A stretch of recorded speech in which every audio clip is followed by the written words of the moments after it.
Shalom, haleluya, puji Tuhan, selamat hari Rabu sidang jemaat yang dikasihi oleh Tuhan. Kembali lagi bersama saya dalam bincang-bincang Rabu.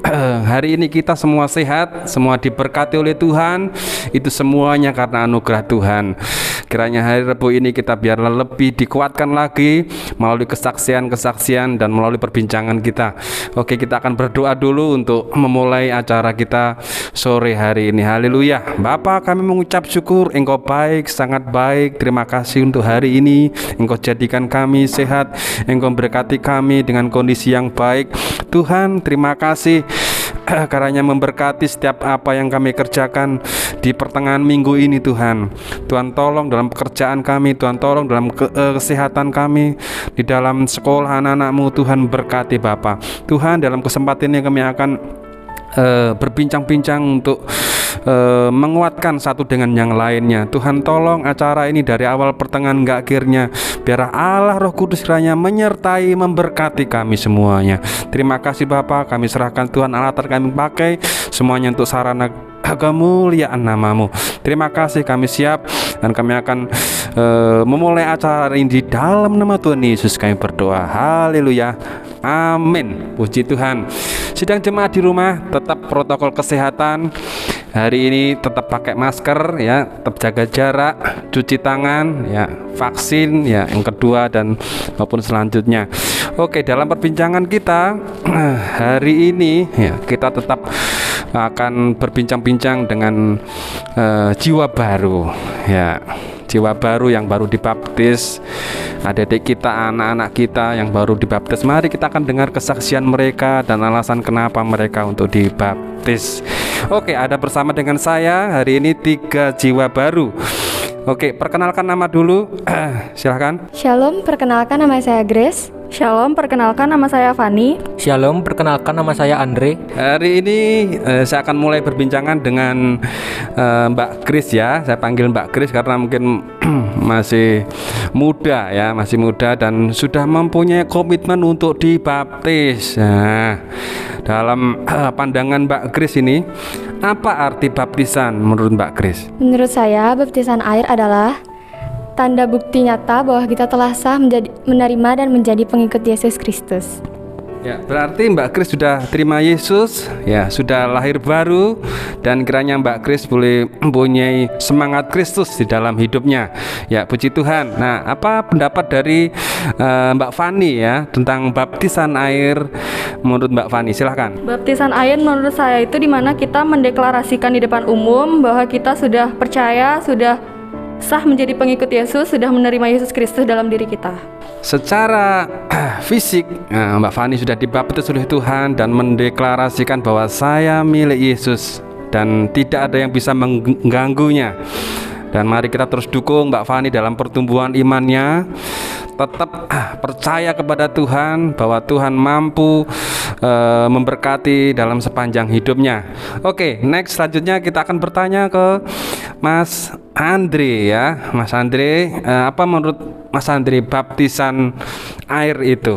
Baptisan air menurut saya itu memulai bangkit bersama Kristus dan memulai hidup yang baru, meninggalkan hidup yang lama seperti hal-hal yang kita lakukan, hal buruk yang kita lakukan sebelum kita dibaptis. Kita mulai hal-hal baru yang lebih, hal-hal yang positif untuk kedepannya gitu. Puji Tuhan, dari perbincangan kita ya, anak-anak ini walaupun masih muda, mereka sudah berani mendeklarkan, berani mengakui bahwa Yesus itu adalah Tuhan, mampu meninggalkan manusia lama, hidup lama. Itu sesuatu yang hebat. Karena di dalam masa muda mereka yang sedang bergejolak ya hidup mereka, yang di tengah tantangan zaman sekarang, mereka berani untuk mengambil komitmen, saya ingin dibaptis ya, saya ingin menjadi milik Yesus.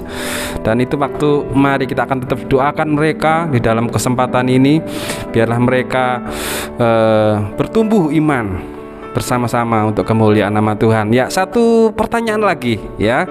Satu pertanyaan lagi yang sebelum kita akan mulai sesi kedua ya. Kesaksian ya, kesaksian. Apakah Mbak Kris ya, kesaksian apa yang dimiliki?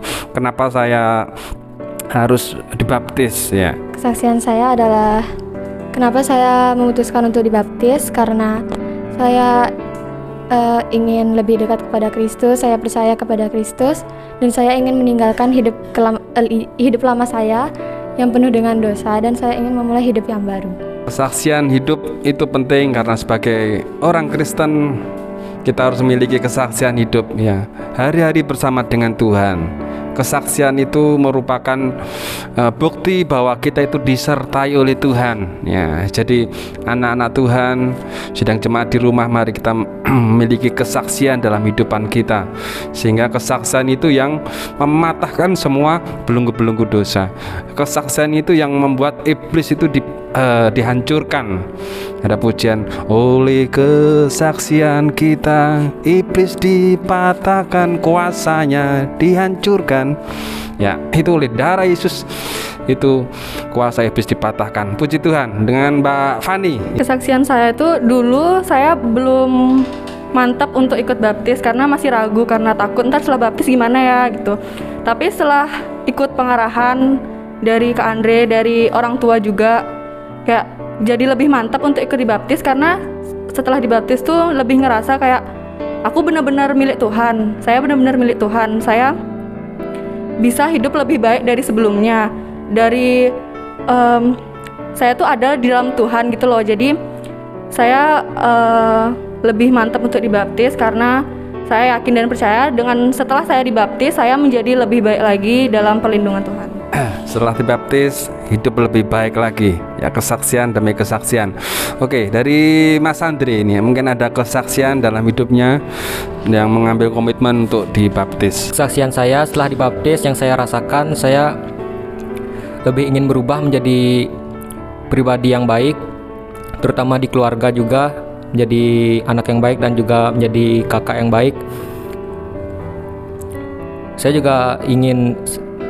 Saya merasa ketika saya setelah dibaptis saya semakin dekat dengan Tuhan Yesus, dan saya ingin membuktikan dengan memuliakan nama Tuhan dari pujian-pujian yang saya nyanyikan dan hal-hal yang saya lakukan sesuai dengan firman Tuhan, seperti mengasihi orang lain, mengasihi orang yang membenci kita, dan mengampuni sesama kita. Puji Tuhan, luar biasa ya perbincangan kita sore hari ini. Walaupun mereka masih muda-muda, masih jiwa-jiwa baru, ada komitmen, ada sesuatu yang membuat mereka itu mengasihi Tuhan lebih, dan itu hendaknya kita dukung dalam doa, kita dukung seharian mereka, bahwa mereka nantinya menjadi duta kerajaan Allah, dan mereka boleh mengabarkan Injil itu sampai ke seluruh ujung bumi. Puji Tuhan, kita akan mengakhiri sesi pertama ini dan kita akan lanjut untuk sesi yang kedua. Tuhan Yesus memberkati.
Ya, shalom.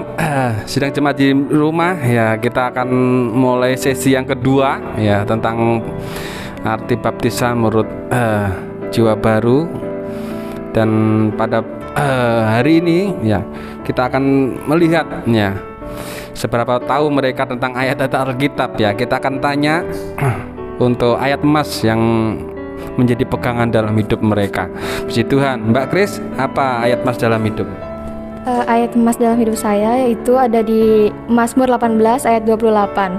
Karena engkaulah yang membuat pelitaku bercahaya. Tuhan Allahku menyinari kegelapanku. Ya, kiranya Tuhan menjadi penerang dalam kehidupan Chris ya ke depan. Oke, Mbak Fani silahkan. Ayat emas dari saya itu ada di Efesus 1 ayat 4 terjemahan baru. Sebab di dalam Dia Allah telah memilih kita sebelum dunia dijadikan, supaya kita kudus dan tak bercacat di hadapannya. Sebelum dunia dijadikan dan sebelum dia ada di dalam kandungan ibunya, Tuhan sudah memilih dia menjadi miliknya. Puji Tuhan. Ya, kita akan lihat dari Mas Andre. Ayat emas saya ada di Mazmur 34 ayat 5. Aku telah mencari Tuhan, lalu Ia menjawab aku dan melepaskan aku dari segala kegentaranku. Ya, ini ayat yang luar biasa ya. Jadi di dalam kegentaran dan di dalam kesesakan, dalam ketakutan, tetap yakin bahwa Tuhan mampu melepaskan kita. Luar biasa ayat mas ini. Jadi biarlah ayat-ayat mas ini yang menjadi pedoman bagi jiwa-jiwa baru ini, menjadi rema dalam kehidupan kita bersama dalam sidang jemaat di rumah, bahwa kita sebagai milik Tuhan tidak perlu khawatir dan tidak perlu gentar dalam menghadapi tantangan pandemi yang hari-hari ini masih kita hadapi, dan kita tetap yakin bahwa Tuhan akan beserta kita. Immanuel, Tuhan Yesus beserta dengan kita. Oke, next kita akan lanjut pertanyaan yang terakhir dalam sesi kedua ini, yaitu satu kata ya, menurut kalian tentang Yesus itu ya apa?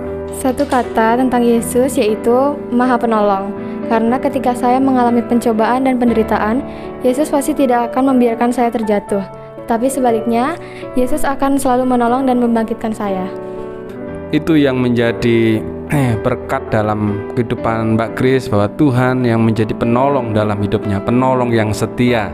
Puji Tuhan. Satu kata tentang Yesus menurut Mbak Fani ya. Satu kata tentang Yesus menurut saya itu Yesus itu segalanya.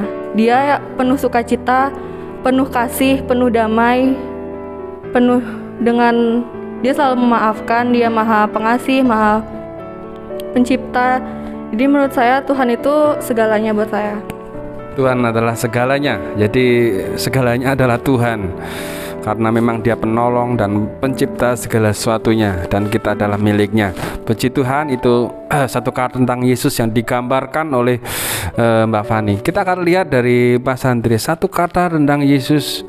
Siapakah Yesus itu menurut Mas Andre? Satu kata tentang Yesus menurut saya, Yesus itu penghibur saya. Karena ketika saya mengalami pencobaan atau penderitaan, saya selalu mengingat atau diingatkan kalau Tuhan Yesus lebih dahulu menderita untuk saya.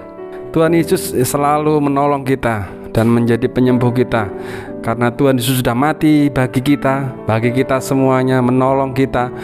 Bahkan dia sudah rela mati di kayu salib untuk menebus dosa saya dan saudara.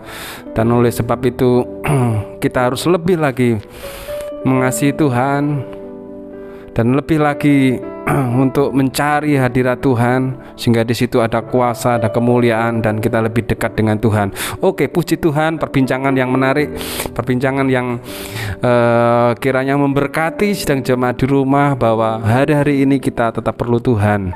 Hari-hari ini kita tetap mengandalkan Tuhan. Sebagaimana adik-adik kita, jiwa-jiwa baru ini, mari kita akan terus dukung mereka di dalam doa, dukung mereka dalam iman mereka lebih kuat ya, dukung dalam segala sesuatunya, dan biarlah mereka menjadi orang yang takut kepada Tuhan, dan kiranya mereka menjadi duta-duta kerajaan Allah.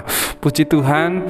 Kiranya perbincangan kita hari Rabu ini boleh memberkati sidang jemaat di rumah, dan kiranya Allah tetap mengasihi kita, memberkati kita dimanapun kita berada.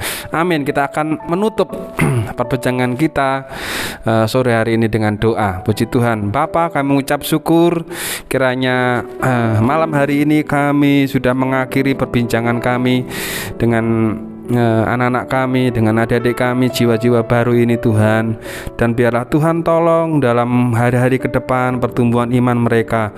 Tuhan, biarlah mereka dalam menghadapi pencobaan, dalam menghadapi masalah-masalah hidup, mereka tetap mengandalkan Tuhan, tetap bertumbuh dalam iman mereka, dan mereka boleh mengasihi Tuhan lebih lagi.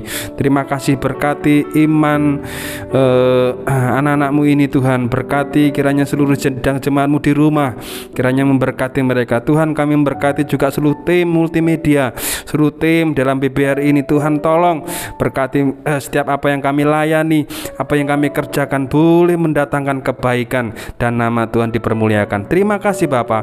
Kami akan mengakhiri acara BBR kami sore hari ini hanya di dalam nama Tuhan Yesus kami berdoa dan mengucap syukur. Kami sudah terima berkat. Haleluya. Amin.